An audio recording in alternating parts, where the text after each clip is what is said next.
Hello everyone, তো এটা আমার একটা খাই খাই ব্লগ ফার্স্ট টাইম বানালাম, কেমন হয়েছে জানিও গাইজ। আজকে আমাদের পিজিতে ইয়েলো রাইস ছিল, ভেজিটেবলস দিয়ে করা, ক্যারটস, আলু, বিনস আর একদম চিকেন। এই পিজির রান্নাটা অসাধারণ, কিন্তু আমার কিন্তু খুব ভালো লাগে। দেখতেই পাচ্ছ চিকেনের পিস।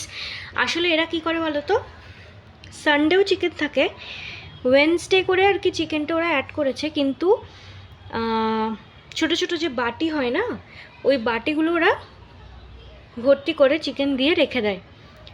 এবার এক একটা বাটি এক একজন এসে এসে নিয়ে ঢেলে নেয়, মানে তারপরে আর কেউ চিকেন নিতে পারবে না। তো আমি আজকে রুমে এনেছি, কারণ আজকে আমার রুমে কেউই নেই, বেসিক্যালি আমি একা। আর তো আমি দেখি টেস্ট করে কেমন হয়েছে। দেখো তোমরা, আমি একটু হালকা করে এখানে ঝোলটা ঢালবো। দেখো ঝোলটা, তার সাথে একটা চিকেনের টুকরো একটু মাখিয়ে নিয়ে যে চলো খেয়ে দেখি। চিকেনটা সত্যি দারুণ করে, কিন্তু আমার চিকেনের সাথে হোয়াইট রাইসটা বেশি ভালো লাগে। আমি আঙ্কেলকে বলেছিলাম, তো আঙ্কেল হোয়াইট রাইস অ্যাড করেছে। তবে আজকে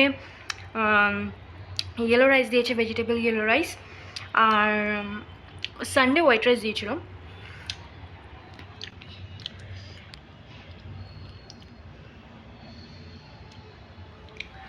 আমার না বেশ একদম ঝাল ঝাল চিকেন হবে, একদম দারুণ লাগে, দারুণ।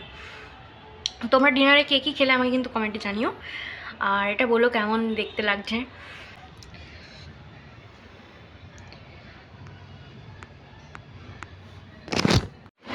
আমি কিন্তু পুরোটা ঢেলে নিয়েছি একদম গাইজ, দেখতেই পাচ্ছ এই যে।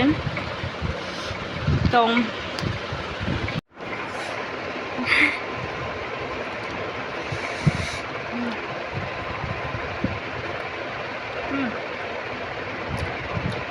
এর মধ্যে মিষ্টি আলুও দিয়েছে, নর্মাল আলুও দিয়েছে। মিষ্টি আলুগুলো খেতে ভালো লাগছে, যেহেতু আমি আলু একদমই খাই না, আলু আমার ভালো লাগে না। আলু ভাজা আবার কিন্তু ভালো লাগে, আলু মাখা দারুণ লাগে।